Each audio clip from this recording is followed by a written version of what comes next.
خواتین و حضرات، السلام علیکم۔ میں ہوں پروفیسر ڈاکٹر اقبال،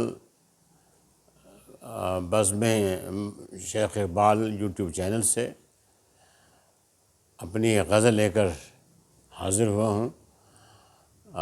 بڑی مختصر سی غزل ہے آج، لیکن چند باتیں جیسا کہ ہم کرتے ہیں غزل کے بارے میں، شاعری کے بارے میں، وہ ضرور کرنی چاہیے تاکہ کچھ معلومات آپ تک پہنچ سکیں۔ انگلش میں چونکہ میرا زیادہ تعلق انگلش بھی رہا ہے، انگلش زبان سے رہا ہے بڑی حد تک، اور لٹریچر سے رہا ہے، اور پھر اردو لٹریچر سے تو لکھا ہی ہے، بہت بھی لکھا ہے۔ تو بس وقت کے ساتھ ساتھ بدلتی رہی ہیں، یہ تمام لکھنے کا انداز بدلتا رہا ہے۔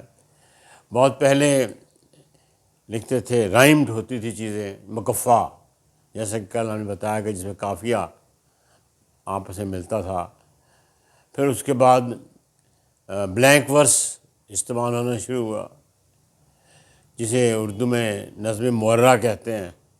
اس میں یہ تھا کہ نہ کوئی قافیہ نہ کوئی ردیف، ہاں ہر مصرع ایک دوسرے کے وزن کے مطابق ہوتا تھا، ایک ہی وزن میں ہوتا تھا، اب بھی ہوتا ہے، بہت لکھا جاتا ہے۔ تو اس کے بعد پھر فری ورس نظمیں آزاد آ گئی۔ وہ یہ تھی کہ اس میں مصرعے بھی چھوٹے بڑے ہوتے ہیں، کوئی مصرع بہت لمبا ہے، کوئی مصرع چھوٹا سا ہے، لیکن پوری نظم پڑھی جا سکتی ہے ایک ترتیب کے ساتھ، اس میں کوئی سکم نہیں محسوس ہوتا۔ پھر لیٹلی جو چلی وہ ہے پروز پوئٹری، نثری نظم۔ یہ ابھی متنازع ہے، کچھ لوگ اسے نظم مانتے ہیں، کچھ لوگ نہیں۔ بعض کہتے ہیں کہ تو وہی نثر لطیف ہے، کیونکہ اس میں نہ کوئی قافیہ ہے، نہ کوئی ردیف ہے، نہ مصرعے ایک جیسے ہیں، نہ ان میں کوئی وزن ہے۔ ہاں جو شاعری کے دیگر لوازمات ہیں وہ اس میں ہوتے ہیں، مثلا تخیل ہے، مثلا اچھے الفاظ ہیں، جذبات ہیں، شدید قسم کے جذبات، تو وہ اسے نثر سے ڈسٹنگوش کر دیتے ہیں، یعنی پیورلی وہ نثر نہیں رہتی۔ لیکن نثر بہت کچھ لکھا جا رہا ہے پروز پوئٹری میں، اور اس میں جو آئیڈیاز ہوتے ہیں بعض اوقات بڑے امپریسو ہوتے ہیں، یعنی وہ بذات خود ایک لائن جو ہوتی ہے یا ایک حصہ جو نظم کا ہوتا ہے یا نظم میں جو بات کہی جاتی ہے وہ دل کو چھو لیتی ہے۔ بہرحال کیا چیز آفاقی اہمیت کی حامل ہے کیا نہیں، یہ وثوق سے نہیں کہا جا سکتا۔ وقت کے ساتھ ساتھ اصناف شاعری بھی بدلتی رہی ہیں، کوئی چیزیں ختم ہو گئی ہیں وقت کے ساتھ ساتھ، کئی نئی آ گئی ہیں۔ تو انسان تجربہ کرتا رہے گا اور نئی سے نئی چیزیں آتی رہیں گی، تو یہ چیزیں پڑھتے رہنا چاہیے تاکہ کچھ تھوڑا سا آئیڈیا ہو سکے۔ ہاں ایک چیز بڑی امپورٹنٹ ہے جو میں کرنا چاہتا ہوں یہاں، وہ یہ ہے کہ یہ جو ہم شعروں کو جیسے بعض دوستوں کا خیال ہے اور بعض پرانے ہمارے جو قدماء ہیں، بڑے اساتذہ شاعر، وہ بہور کا خیال رکھتے تھے، علم بہور پہ بڑا زور دیتے تھے کہ بحرے جو ہے وہ ہر مصرعے کی ایک بحر ہوتی ہے، ہر شعر کی ہر غزل میں ایک بحر ہوتی ہے۔ تو اس کے لیے پھر تختی کا سلسلہ چلا، جسے کہتے ہیں کہ آپ بحروں کے مطابق لکھنے کی کوشش کرتے ہیں۔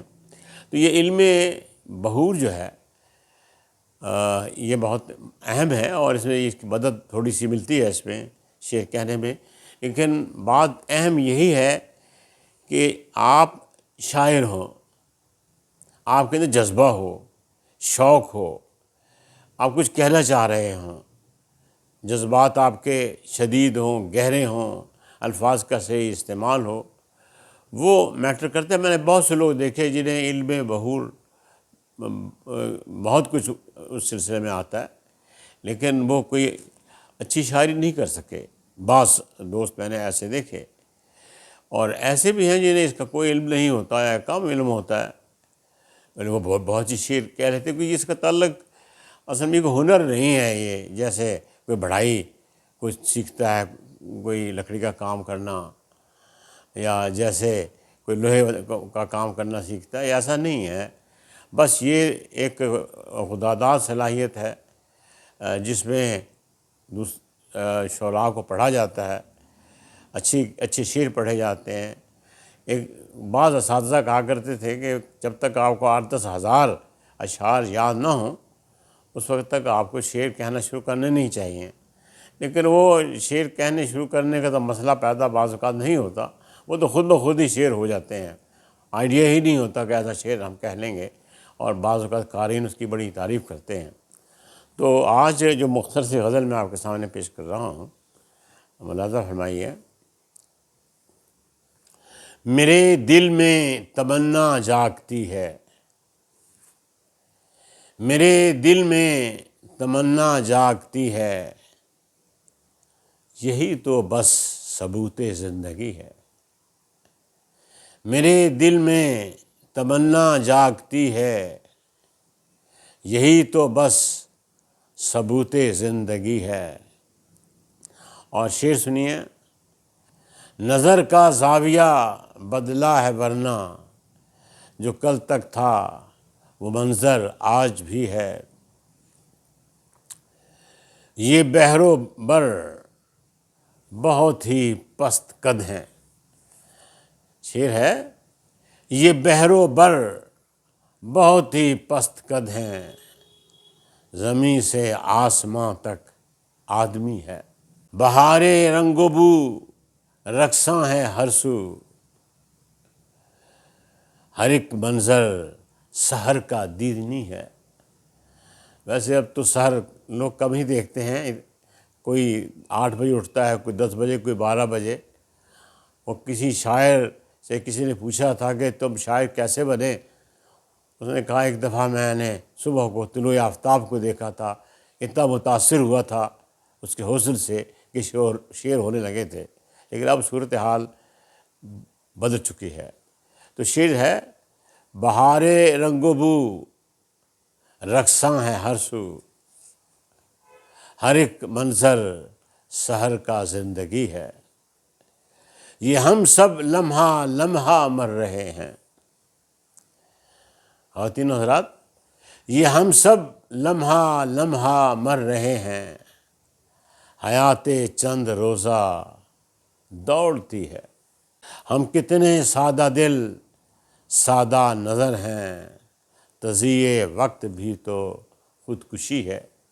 اور مطلع تھا، میرے دل میں تمنا جاگتی ہے،